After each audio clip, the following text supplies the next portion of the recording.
All right, radicals. Big word in the 80s, and a big word in math. So this is still section or unit 1 from your textbook, chapter 1. And we call this unit 1B in this class because we're still in chapter 1 from the textbook, but this will be our second mini unit. We call it functions continued. It's about a 9-day unit, finishing up with a test a couple of weeks from now. And we start off with practice with radicals. So when we look at radicals, are written this way with the root symbol. Okay, so you may have something like this. We're used to this, right? The root of 25 is what times itself gets to 25. So 5 times 5 equals 25, right? So the root of 25 itself, I should have written equals there. The root of 25 is 5, right? And this is called, that's the radical symbol. This is what we call the radicand, 25. And here we call this the index. And when we just write the root of, we really mean the second root, the square root, because we're saying what times itself gets us this number here. Okay. We can also do the cubed root or the third root. So it would be something times something gets you this. So for example, if we have 8, we go the cubed root of 8 is what times itself gets you 8.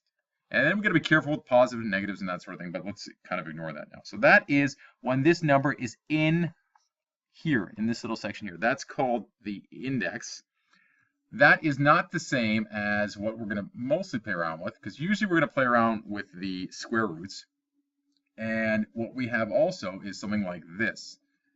3 times the root of something. So if I have 3 times the root of 8, that is not the index. That is 3 times the root of 8. So whatever the root of 8 is, times 3. Okay? Like terms have like radicands. So 3 root 8 is equal to, or not is equal to, but is a like term with 2 root 8 and negative 9 root 8. And all those things are like terms.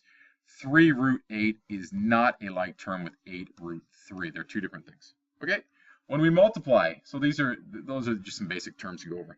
When we multiply, so if you multiply 2 radicands, root A times root B, we get 2 radicals, sorry, we get the root of A times B. So for example, the root of 19, I don't know why I did 19. Anyway, let's keep going with the root of 2 is equal to the root of 19 times 2, which is the root of 38. Now you may be able to simplify that, but we'll get to that if it takes place. Okay, so if I, for example, have the root of 9, let's say, times the root of 4, that will give me the root of 36, and that simplifies quickly just to 6. Okay, this is called a mixed radical when I have something in front of the root sign. So 3 root 5 is a mixed radical, just like 3.5 was called a mixed fraction. Okay, so there's some things to remember. So that's a mixed radical. More terminology and more general rules. Well, one thing is let's go try to know all the square roots up to I don't know, 144. I think we went over that right in class. Is the square root of 144 is 12. So all the square numbers. Remember, we're talking about if you square a number, 2 times 2 is 4, and if you want to add, if you know 2 squared is 4, if you want to know what 3 squared is, you can just draw a little further line there and another line there. And to go from 2 squared to 3 squared, what you do is you add plus 2 and plus 3. So if you know 2 squared, you add what you know, and then you add the next number, and then you get 9. Okay, because you add plus 2, and then you add plus 3, and there's your 9 little squares. Okay, and that works with bigger numbers. So 10 squared, right, was 100. And if we want to go to 11 squared, we add 10, and then we add 11, and that's 121. Should put an equal sign again. That's equal to 11 squared. Okay, so that's that. What else was I going to say?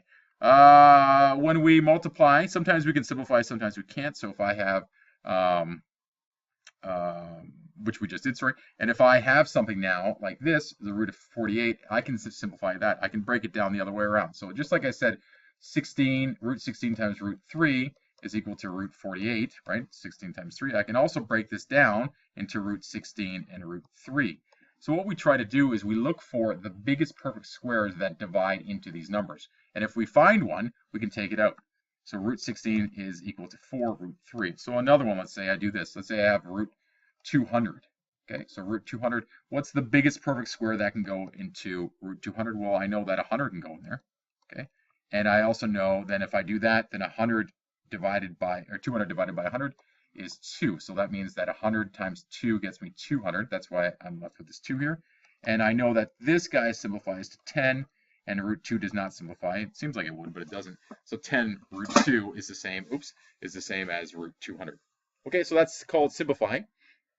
We can do more of those. So for example, if I had, let's say I had, I don't know, 32. 32, well, what goes into 32? Well, 4 does. And you know what? Let's mess this up on purpose, kind of. So if I go root 4 and I'm left with root 16, then I look at this here. Oh, sorry, root 4 and root 8. I'm left with root 4 and root 8. So 4 times 8 is 32. The root of 4 is 2, and then I still have root 8. But I look at root 8, and I can think, what perfect square goes into 8? So again, the perfect squares are 1, 4, so that's 2 squared, 9, 16, 25, 36, etc. And you notice that 4 can go in here, and 4 goes into root 8. So I have 2 from here, but still the same 2. And then I have root 4 and root 2, because 4 times 2 is 8, so that's all under the root sign. Root of 4 is 2. Now I have this 2 times this 2, and that gets me 4, root 2. Okay, so that's simplifying. I don't know if that was simple for you, but that is simplifying. Next up, we can change mixed radicals to entire radicals. So for example, if I have 3 root 7, that is the same as root 7 is still root 7, right? But what I can do is write 3 as something under the root sign. And what I have to do here is square this. So 3 is equal to root 9. So all I do is I square this number and then throw it underneath the root sign. So I have 3 root 7, which is root 9 root 7. And now that's what I do with these two is I multiply them and I get root 63. That's a bit tricky. Let me try that one again.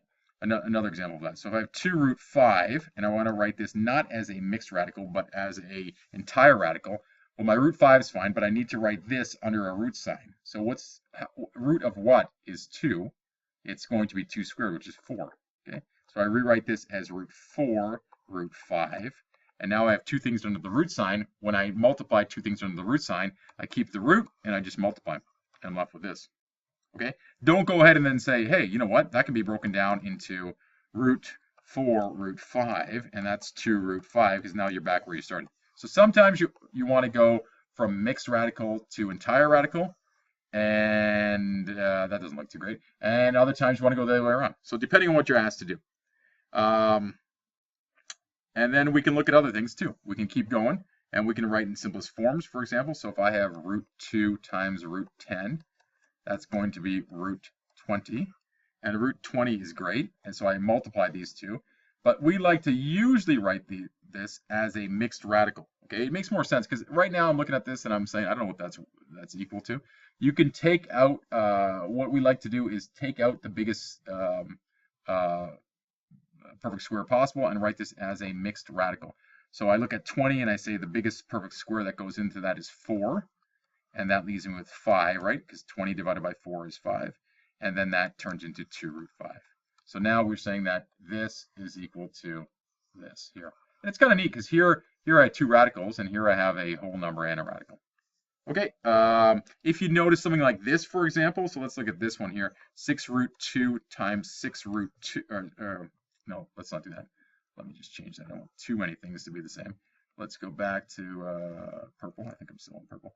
And then I go 5 root 2. If I'm going to multiply these two together, we can do this in one step. 6 times 5. So when you multiply these, yeah, we haven't done this yet. So when we multiply these two, we multiply what's in front of the radical together. So that'll be 6 times 5. And then we multiply what's inside the radical together. So that'll be 2 times 2. And I'm using the dot here. It just makes life easier for me. So when I multiply this, 6 times 5 is 30. Root 2 times root 2 is root 4. And that turns into, just simplify that, that is 2. So 30 times 2, and that's 60. Okay, so when you multiply, let's do another one like that. When I multiply things, so if I go 5 root 6 times 3 root, I don't know, 5, let's say, what you're going to do is multiply the 5 times the 3 and get 15. And then you multiply whatever's under the root. So that's 6 times 5, that's 30. And you can look at that and say, can I simplify that? Is there a perfect square that goes into 30? And I don't think there is actually. So that would just be that. If you get a perfect square out of there, that's great.